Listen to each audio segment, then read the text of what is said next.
श्री गणेशाय नमः। ये राशिफल चंद्र राशि पर आधारित है। चंद्रमा मन के कारक है। हमारे मन पर जो भी उतार चढ़ाव आते हैं वो चंद्रमा की स्थिति लेकर आती है और इस वजह से चंद्रमा की पोजीशन हमारे रोज के जीवन को बहुत ज़्यादा प्रभावित करती है और इसके अकॉर्डिंग हमारा दिन अच्छा या बुरा जाता है। तो आइए जानते हैं इस दिन चंद्रमा आपके लिए किस तरह के परिणाम ला रहे हैं। इस दिन चंद्रमा आपकी कुंडली में 3rd हाउस में रहेंगे तो इस दिन आपको मिले जुले फल मिलेंगे। दोस्तों, ये दिन आपके लिए शुभ फल लेकर आएगा। इस समय में आपके कामों में उपलब्धि प्राप्त होगी, आपकी काम करने की गति भी ज्यादा होगी। सारे अटके हुए पेंडिंग काम इस समय में पूरे हो सकते हैं। अगर सरकारी कामों को पूरा करना है तो कर लीजिए। ये दिन आपको सरकारी काम पूरे करने के लिए अच्छा रहेगा। साथ ही इस समय में आपका भाग्य भी आपको साथ दे रहा है। इस समय में आपके घर कोई धार्मिक कार्य संपन्न होने की संभावना रहेगी। घर परिवार का खास करके आपके भाइयों का सपोर्ट आपको इस समय में जरूर मिलेगा। ये समय यात्राएं करने के लिए अच्छा रहेगा। इस समय में यात्राएं सफल रहेगी, शुभ साबित होगी। इस समय को आप अपने तरीके से व्यतीत करें। समय का ज्यादा से ज्यादा लाभ उठाने की कोशिश करें। लगभग हर मामले में समय अच्छा रहेगा।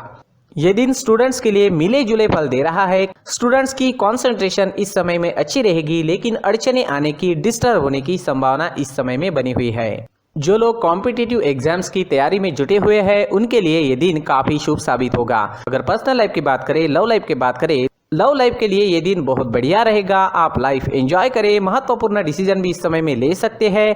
अपने जीवन का पूरा आनंद उठाने की कोशिश जरूर करें। ये दिन आपके लिए लाभकारी रहेगा। मैरिड लाइफ भी इस समय में बहुत बढ़िया रहेगी। अगर कोई छोटी मोटी गलतियां जो भूतकाल में घटित हुई है उस वजह से कुछ तनाव है तो वो तनाव मिटाने का ये सही समय है। आप प्रयास कीजिए, तनाव समाप्त हो जाएगा। मैरिड लाइफ के लिए भी ये दिन बहुत बढ़िया रहने वाला है। दोस्तों, अगर स्वास्थ्य की बात करते हैं, सेहत की बात करते हैं तो स्वास्थ्य के लिए भी दिन अच्छा रहेगा। इस दिन किसी तरह की स्वास्थ्य परेशानी आपको नहीं सताएगी। दोस्तों, अपनी सेहत को अच्छा रखने के लिए शरीर को फिट रखना बहुत ज़रूरी होता है। इसलिए रेगुलर एक्सरसाइज करना और डाइट प्लान को अच्छे से फॉलो करना काफ़ी ज़रूरी रहता है। इस समय में आपने जो भी डाइट प्लान बनाया है वो आपके स्वास्थ्य अनुसार ही होना चाहिए और उस डाइट प्लान को बहुत ही अच्छे से सटीकता से निभाना चाहिए। आप अपनी सेहत के प्रति जितना ज़्यादा सीरियस रहेंगे उतना ज़्यादा अच्छी तरीके से आप अपनी सेहत का ख्याल रख सकते हैं, आपके डाइट प्लान को फॉलो कर सकते हैं और उतना ही ज़्यादा अच्छी तरीके से आप एक्सरसाइज वगैरह ये चीज़ें कर सकते हैं। दोस्तों, सुबह टहलने भी ज़रूर जाए, जिससे ऑक्सीजन की मात्रा शरीर में बढ़ेगी, निगेटिव एनर्जी शरीर से बाहर फेंक दी जाएगी और नेचर की नेचुरल हीलिंग पावर से आपका स्वास्थ्य और अच्छा बनाने में आपको मदद मिलेगी। तो दोस्तों, अपनी सेहत का ख्याल रखें। इस दिन हरे रंग का इस्तेमाल करना आपके लिए अच्छा रहेगा और 5 अंक इस दिन आपके लिए लकी साबित हो सकता है। दोस्तों, ये राशिफल चंद्र राशि पर आधारित है, लेकिन कभी कभी हमारी पर्सनल कुंडली में बाकी ग्रहों की पोजीशन कुछ इस तरह की होती है कि आपके राशिफल परिणाम में बदलाव दिख सकता है। इसलिए राशिफल को एक मार्गदर्शन के तौर पर लिया जाए तो ज़्यादा अच्छा रहेगा। नमस्कार दोस्तों, व्यक्ति को अपने जीवन में सफल होने के लिए मेहनत के साथ साथ भाग्य का साथ होना भी बहुत ही आवश्यक होता है। अगर व्यक्ति का भाग्य उसका साथ देता है तो कम मेहनत में ही अधिक सफलता प्राप्त होती है। परंतु कई बार ऐसा देखा गया है कि व्यक्ति के जीवन में कई ऐसी घटनाएं घटित होती है जिसकी वजह से उसको बहुत सारी परेशानियों का सामना करना पड़ता है और इस स्थिति में व्यक्ति को बिल्कुल भी समझ नहीं आता कि ऐसा क्यों हो रहा है। दरअसल आपके घर में ही कुछ ऐसी चीजें होती है जो हमारे भाग्य को प्रभावित करती है, हमारे जीवन को प्रभावित करती है और उन चीज़ों के आसपास होते हुए भी हमें वो चीज़ें नज़र नहीं आती। वह चीज़ें हमारे चारों तरफ एक अजीब सा घेरा बनाकर रखती है, परंतु हम उसको नहीं देख पाते। इन चीज़ों से हमारे घर में और हमारे जीवन में नकारात्मकता फैलती है, जिसकी वजह से हमें नुकसान उठाना पड़ता है, जिसकी वजह से हमें भारी नुकसान उठाना पड़ता है। हम पूरी तरह से कंगाल हो सकते हैं। दोस्तों, काफ़ी लोगों को इस तरह की आदत होती है, कहीं से भी बाहर से आते हैं, कहीं भी जूते चप्पल फेंक देते हैं, कहीं पर भी उतार देते हैं।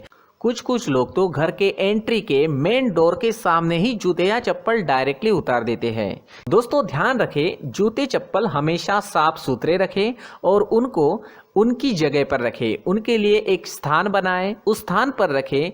अगर कोई व्यवस्था उनके लिए की है तो बहुत ही अच्छी बात है, वहां पर उन्हें रखें, साफ सुथरा रखें। जूते चप्पलों को उनकी जगह पर कुछ इस तरह से रखें कि वो देखने में भी अच्छी लगे। अगर वो चीजें देखने में अच्छी लग रही है तो फिर उनसे नेगेटिव एनर्जी उत्पन्न होने की संभावना बिल्कुल भी नहीं रहेगी। तो दोस्तों इस बात का ध्यान जरूर रखें। साथ ही दोस्तों एक और बात है जिस पर आपको ध्यान देना बहुत जरूरी होता है, हमारे घर के छत के ऊपर जिन चीजों का हमें काम नहीं होता है उन्हें हम घर के छत के ऊपर रख देते हैं।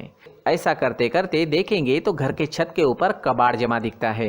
जी हाँ, जो चीजें हमें लगता है आगे जाके हमारे काम में आ सकती है वो हम घर के ऊपर रख देते हैं, लेकिन वो चीजें तो काम में नहीं आती, हमारे जीवन पर वो चीजें बहुत ही गहरा नेगेटिव इफेक्ट डालती है, क्योंकि ये चीजें हमें कहीं ना कहीं हमारे जीवन में पीछे रखेगी।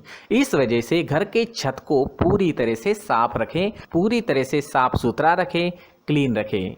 साथ ही दोस्तों हम हमेशा देखते हैं घर के ऊपर जाने के लिए जो सीढ़ियां हैं, उन सीढ़ियों के नीचे जो जगह होती है वहां पर सामान हमेशा रख दिया जाता है। वो जगह ही ऐसी है कि सामान को खींची लेती है, वहां पर आपको कुछ ना कुछ सामान मिलेगा ही। अगर हम सीढ़ियों के नीचे सामान रखते हैं तो हमारी उन्नति होना बहुत ही मुश्किल है। जी हाँ, सीढ़ियों के नीचे कूड़ा कचरा कबाड़ अगर हम जमा करके रखते हैं, कोई भी सामान रख देते हैं, तो उस वजह से माँ लक्ष्मी हम पर प्रसन्न नहीं होती, माँ लक्ष्मी हमारे घर में आने की संभावना बहुत ज़्यादा कम हो जाती है। तो दोस्तों इन चीज़ों पर ध्यान रखें। हमारे घर की जो सीढ़ियाँ होती है उनके नीचे की जगह हमेशा साफ सुथरी रखें, क्लीन रखें। साथ ही दोस्तों अगर आपके घर में ऐसी कोई चीज मौजूद है जिसका आपको काम नहीं है, जैसे टूटे फूटे बर्तन, आईना, तस्वीरें, इलेक्ट्रॉनिक सामान, सोफा, कुर्सी, टेबल, पलंग, घड़ी, झाड़ू, गमला इत्यादि, तो आप इन सामानों को अपने घर से तुरंत ही बाहर निकाल दीजिए, वरना इससे आपको बहुत बड़ी परेशानी हो सकती है। आपको ये चीजें कंगाल बना सकती है। तो घर में ऐसी चीजों का मौजूद होना शुभ नहीं माना गया है। इससे धन की देवी माता लक्ष्मी जी का प्रवेश घर में नहीं होता है। इन चीजों से आपके घर में नकारात्मक ऊर्जा का संचार होता है और जिस वजह से व्यक्ति को मानसिक समस्याओं का सामना भी करना पड़ता है। व्यक्ति के मन में चिड़चिड़ाहट होती है और छोटी छोटी बातों पर गुस्सा आने लगता है। आप जो भी कार्य करते हैं उसमें आपका मन नहीं लग पाता है। इस व्यक्ति का जीवन घर में मौजूद इन चीज़ों की वजह से अंधकार में डूबने लगता है। इसलिए आपको घर में बिना काम की चीज़ें, कूड़ा कचरा नहीं रखना है। दोस्तों एक और ख़ास बात है, हमारे घर में मकड़ी का अगर जाला है तो वो बिल्कुल भी शुभ नहीं है। जी हाँ, वो अशुभ माना जाता है। घर में मकड़ी का जाला होना अशुभ है। इससे आपके अच्छे दिन भी बुरे दिनों में बदल सकते हैं, क्योंकि मकड़ी अपना जाल शिकार को फंसाने के लिए बनाती है। और अगर आपके घर में मकड़ी का जाला है तो इससे घर में नकारात्मक ऊर्जा का प्रभाव अधिक बनता है और वास्तुशास्त्र के अनुसार इससे सकारात्मक ऊर्जा का नाश होना शुरू हो जाता है। दोस्तों मुख्य द्वार भी हमेशा साफ सुथरा रखें। मुख्य द्वार को हमेशा सजाया जाता है, क्योंकि मुख्य द्वार से ही हमारे घर में लक्ष्मी का प्रवेश होता है। तो मुख्य द्वार को साफ सुथरा रखें और सजा कर रखें तो बहुत अच्छा रहेगा। इससे मानसिक रोग और घर की परेशानियां दूर हो जाएगी, धन की कोई कमी नहीं रहेगी और इसके साथ साथ आय के नए स्रोत भी खुलने लगेंगे। इसी के साथ और कुछ चीज़ें हैं, जैसे टूटी फूटी जो भगवान की मूर्तियां होती है वो हमारे घर में नहीं रखनी चाहिए। साथ ही जो भगवान के पुराने फोटो है जो जमा करके रखे हुए होते हैं, तो दोस्तों वो चीज़ें नहीं रखनी चाहिए। जो भगवान के फोटो या भगवान की मूर्तियाँ जो घर के मंदिर में हैं बस वहाँ तक सीमित है। अगर आपके घर के शोकेस में भी वो मूर्तियाँ रखी है, कुछ फोटो रखे थे, उन्हें भी साफ करते रहना चाहिए। जिन चीज़ों को हम मेंटेन नहीं कर पाते, साफ नहीं रख पाते, उन चीज़ों को घर से हटा देना ही आपके लिए अच्छा रहेगा। साथ ही दोस्तों कुछ तस्वीरें हैं, जैसे डूबते नाव की तस्वीर या फिर झगड़े की तस्वीर या फिर कुछ ऐसी तस्वीरें होती है जो देखते ही हमें समझ में आ जाता है कि ये तस्वीर निगेटिविटी दर्शा रही है। इस तरह की तस्वीर भी आपको आपके घर में नहीं रखनी है। जी हाँ, इस तरह की तस्वीर लगाने से भी हमारे जीवन में उसी तरह की घटनाएं घटित होना शुरू हो जाता है। हर एक चीज़ हमारे घर की हम पर प्रभाव डाल रही है, तो इन चीज़ों को ध्यान में आपको रखना होगा। तो दोस्तों, कुछ ऐसे छोटे मोटे बदलाव करके हम हमारे जीवन में खुशियाँ ला सकते हैं, तरक्की ला सकते हैं, धन ला सकते हैं, माँ लक्ष्मी जी का प्रवेश हमारे घर में हो सकता है। तो इन चीज़ों को ज़रूर आजमाएं। इस तरह के बदलाव आप आपके घर में ज़रूर करें। धन्यवाद।